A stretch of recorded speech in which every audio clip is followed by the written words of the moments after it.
Bonjour mes amis, que Dieu, dans la personne du Saint-Esprit, vienne bénir notre méditation, de manière à ce que tous venions être absolument conscients de ce qu'est la volonté de Dieu pour chacun de nous. La volonté de Dieu pour ma vie est une, la volonté de Dieu pour votre vie est une autre, et ainsi successivement. Donc, que Dieu vienne illuminer notre compréhension de nous tous, pour que nous puissions comprendre sa volonté pour nos vies. Nous sommes en train de parler, nous appuyons sur cette touche en relation à la repentance. Et beaucoup de personnes ne comprennent pas ce qu'est la repentance. Elles pensent le suivant. Bon, si je me baptise dans les eaux, alors je serai en train de plaire à Dieu. Je serai en train de faire la volonté de Dieu. Pas nécessairement. Parce que le baptême dans les eaux, s'il n'est pas accompagné d'une repentance, il n'est pas valide. C'est la même chose. Le mariage, c'est facile comme ça. Si vous vous mariez à une personne, mais s'il n'y a pas en vous, dans les personnes, la disposition de vivre définitivement l'une pour l'autre, alors ce mariage n'est qu'une façade. C'est ce qui arrive dans les baptêmes d'eau en général. Et je dirais sans exagérer, la majorité de ceux qui sont baptisés dans les eaux, le baptême n'est pas valide, leur baptême n'est pas valide. La majorité, malheureusement. Pourquoi ? Parce qu'elles se baptisent comme l'accomplissement d'une obligation. Non, je fais mon obligation, donc automatiquement, j'ai le droit. Non.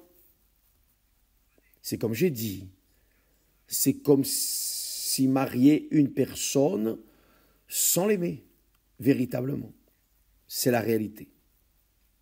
Parce que quand la personne se marie, tout du moins théoriquement, nous comprenons que la personne est en train de s'unir à l'autre personne définitivement. Elle va donner sa vie à l'autre pour toute la vie, jusqu'à ce que la mort les sépare. Et ainsi est le baptême dans les eaux. Le baptême dans les eaux est aussi important que le baptême du Saint-Esprit. Il n'est pas moins important. D'ailleurs,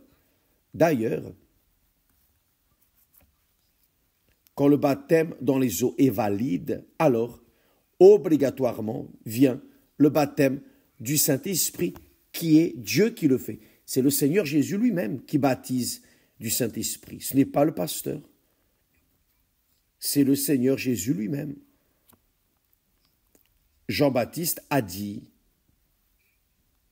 « Il vous baptisera du Saint-Esprit et de feu. » Après, je parle du baptême de feu. Mais c'est le Seigneur Jésus qui baptise du Saint-Esprit.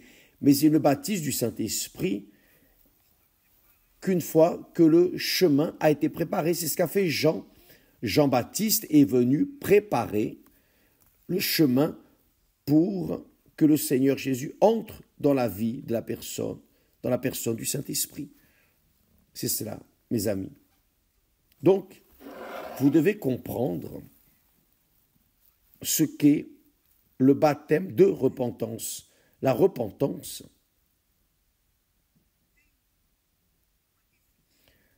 a une définition très claire, très objective. La repentance, c'est le changement de la manière de penser. vous devez renoncer à vos propres pensées, à ce que vous pensez. Ah, je pense ceci, je pense cela. Vous n'avez rien à penser. Si vous vous repentez, vous pensez ce que Dieu pense. C'est cela. Vous pensez ce qui est écrit, non ce que vous pensez ou ce que les autres disent. Donc, la repentance signifie changement de la manière de penser. C'est cela. Vous vous êtes repenti. C'est comme nous avons dit hier. Vous allez dans la direction du nord et là, vous avez changé de pensée. Vous avez changé. Vous avez pris une attitude différente. Alors, vous allez vers le sud. Vous faites un demi-tour et allez vers le sud. Ça, c'est la repentance. Vous vous êtes repenti d'aller vers le nord. Non, je veux aller vers le sud. Vous allez vers le sud. C'est cela. La repentance, c'est cela. Donc, ce n'est pas seulement penser de manière différente ou penser en accord avec Dieu. Vous devez agir. Et ça ne suffit pas, par exemple, vous vous êtes repenti de vous être marié. Ah, je me suis repenti de m'être marié avec tel ou tel. Vous êtes repenti. Mais, à cause de la repentance, vous pensez ainsi, vous changez votre pensée, vous vous êtes repenti de vous être marié, donc vous cherchez un moyen de défaire ce mariage. Ça, c'est la repentance. Donc, le divorce, anciennement, le divorce était ou est justement cela. Vous renoncez à ce mariage, vous renoncez à votre manière de penser en relation à l'autre personne, et alors, vous entrez légalement devant le juge et « oh, je ne veux plus, je pense différemment ». D'accord. Donc, la loi, il y a des lois qui donnent le droit de divorcer. Ce n'est pas la volonté de Dieu que les personnes se marient et divorcent. Ça, c'est un autre sujet. Mais il ouvre une brèche dans la loi pour que nous puissions aussi avoir le droit de nous repentir de ce mariage. Bien, ce qui est important, c'est que vous sachiez que si vous allez dans le baptême d'eau et que vous n'êtes pas avec votre pensée définitivement déterminé à changer votre manière de penser, non, je vivais une vie erronée, je vivais une vie dans le désordre, dans le monde, je vivais de cette manière, à partir de ce baptême, je ne vais plus vivre de cette manière. Je vais vivre dans les règles, dans la discipline de la parole de Dieu, de l'ordre de la parole de Dieu, du royaume de Dieu.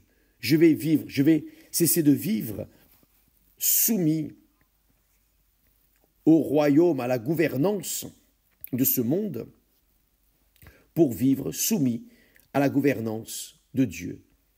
C'est ça que le Seigneur Jésus était en train de dire quand il a dit « Cherchez premièrement le royaume de Dieu », c'est-à-dire la gouvernance du royaume de Dieu et sa justice, c'est-à-dire marcher dans sa justice. Donc ça, c'est la repentance. Donc, que se passe-t-il dans la plupart des cas? Les personnes, dans la plupart des cas, se baptisent avec le sentiment de remords. C'est cela. Un sentiment de dégoût je suis en train de sentir ceci, sentir cela, j'ai offensé tel ou tel ou tel. Je sens un regret dans le cœur. Ce regret que vous sentez dans le cœur n'est pas suffisant pour dire que vous vous êtes repenti. La repentance enveloppe le fait d'avoir une attitude différente, contraire à ce que vous viviez ou sentiez. Vous prenez une décision. Vous décidez. Vous vous êtes repenti d'avoir offensé tel ou tel. Donc, vous allez vous lui parler, oh, tel, je me repens, réellement, je me repens de ce que je t'ai fait et je demande de me pardonner. Pardonnez-moi. Si la personne veut pardonner, si elle ne veut pas pardonner, c'est son problème. Mais vous avez fait votre pas, vous vous êtes libéré du poids de la culpabilité, car vous vous êtes repenti. La Bible dit que sans repentance, il n'y a pas de salut. Il n'y a pas de salut. Comment est-ce que Dieu va accepter une personne fausse, pensant la même chose qu'elle pensait lorsqu'elle vivait dans le péché? Ça ne marche pas. La personne doit changer sa pensée et agir, évidemment, agir, prendre l'attitude en accord avec ses pensées qui maintenant sont correctes. Donc, c'est ce qui arrive beaucoup. Donc, c'est pour cela que beaucoup de personnes sont dans les églises et disent « Ah, j'ai déjà été baptisé 10 fois. » Elles peuvent avoir été baptisées 1000 fois. Moi aussi, je suis tombé dedans. Je me suis baptisé plusieurs fois parce que, enfin, les explications restent pour plus tard. Mais je me suis baptisé plusieurs fois. Je suis passé par le baptême. Je suis entré un pécheur sec, je suis sorti un pécheur mouillé. Donc, mes amis, je ne m'étais pas repenti. Donc, je veux que vous sachiez, ayez l'assurance qu'une chose est une chose, une autre chose est une autre chose. Et nous avons ici, dans le texte sacré, intéressant, la réaction de Judas. La réaction de Judas quand il a trahi le Seigneur Jésus. La Bible dit que le Seigneur Jésus, plutôt Judas, il est dit, alors Judas, qui l'avait livré, voyant que le Seigneur Jésus, voyant qu'il était condamné, fut pris de remords, fut pris de remords. Il y a des textes bibliques qui disent remords, fut pris de remords. Beaucoup de Bibles parlent ainsi. Notre Bible fidèle dit repentir, mais c'est une repentance dans ce sens, remords. Réellement, cette repentance est un remords. Il fut pris de remords et rapporta, et la preuve, c'est le suivant. Je vais vous montrer. Il rapporta, rempli de remords, les 30 pièces d'argent aux principaux sacrificateurs et aux anciens en disant, en confessant, j'ai péché en livrant le sang innocent. C'est-à-dire, il a considéré qu'il avait péché en trahissant, en livrant le sang innocent. C'était pas ça? Bien. On va laisser le texte écrit. Cependant, faites attention à une chose. La réaction de Judas a été une réaction de remords, de dégoût, parce que s'il s'était véritablement repenti, il aurait parlé au Seigneur Jésus, car c'est le Seigneur Jésus qui l'a trahi. Mais il est allé régler les comptes avec les sacrificateurs méchants, responsables de la mort du Seigneur Jésus. Donc, Judas, s'il s'était véritablement repenti, il serait allé vers le Seigneur Jésus et aurait confessé au Seigneur Jésus, « Seigneur, j'ai péché.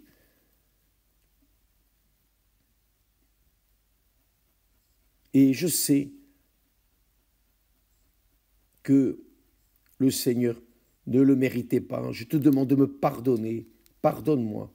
Il aurait été sauvé. Mais il n'a pas trouvé de repentance. Il a trouvé des remords. Si bien qu'il est allé parler à ceux qui ont tué le Seigneur Jésus. Comment est-ce que ceux qui ont tué le Seigneur Jésus allaient-ils lui pardonner? Judas avait fait une faveur. Au plus tôt, il avait vendu ses services à eux. Comment est-ce que Judas était-il repenti? En aucune façon.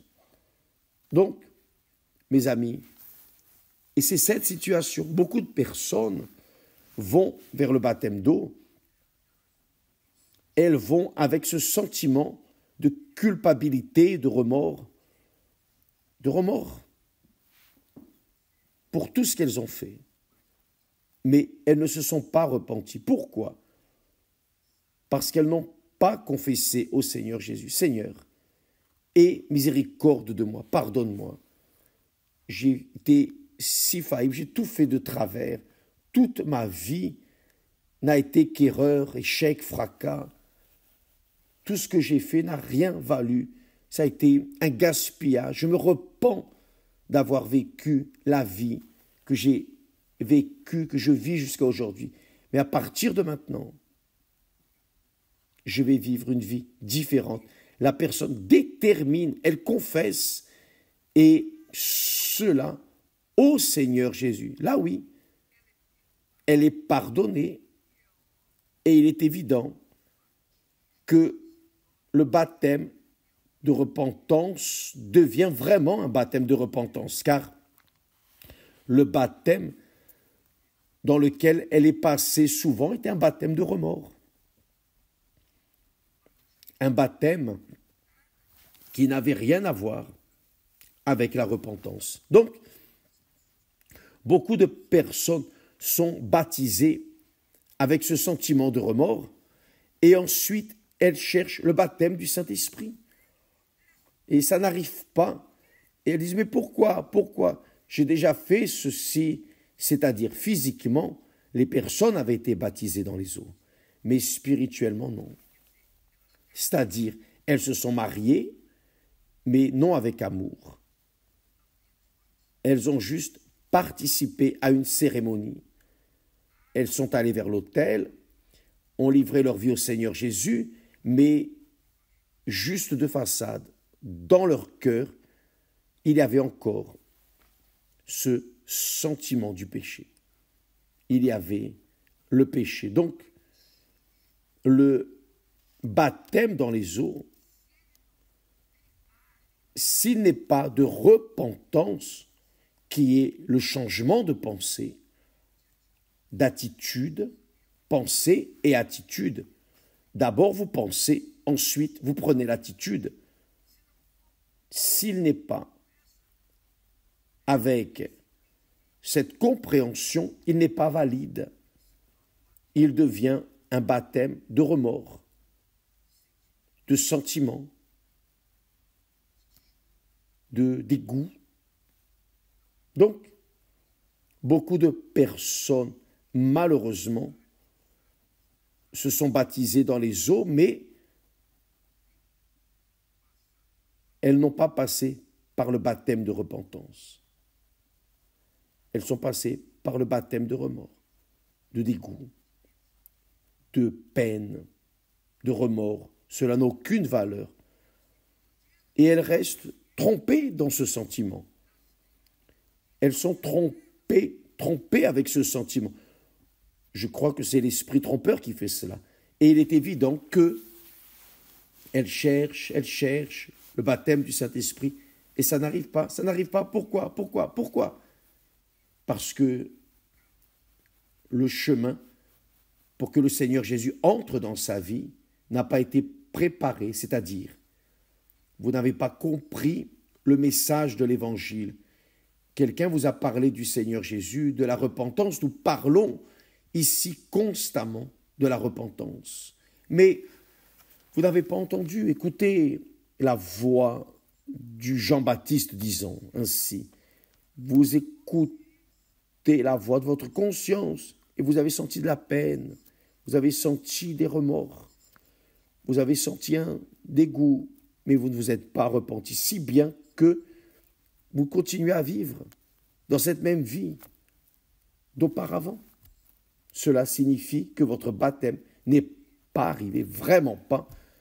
Il y a eu un baptême de remords, mais pas celui de repentance. Avez-vous compris, mes amis? Je pense que ce sujet vient éliminer les doutes. Pourquoi ceci? Pourquoi je n'ai pas été baptisé? J'ai déjà été baptisé, je suis passé par les eaux. Peut-être que par insistance du pasteur Jean-Baptiste, disons ainsi, vous vous êtes convaincu et vous avez été baptisé. Mais il n'y a pas eu de repentance. Il n'y a pas eu de repentance. Vous avez été convaincu par le pasteur, par l'évêque, par qui que ce soit. Mais vous n'êtes pas allé repenti vers le baptême. Donc votre baptême dans les eaux a été le baptême de remords, de dégoût, de sentiment du cœur, et non le baptême de décision, qui est la repentance, où vous changez votre pensée, votre manière de penser, vous commencez à agir en accord, d'accord? Que Dieu vous bénisse au nom du Seigneur Jésus, mes amis. Qu'il vous bénisse en ouvrant votre compréhension pour que vous puissiez suivre sa voix, sa parole, ce qui est écrit en accord avec sa volonté, pour qu'alors vous puissiez jouir des bénéfices de ses promesses. Que Dieu vous bénisse au nom du Seigneur Jésus. Amen.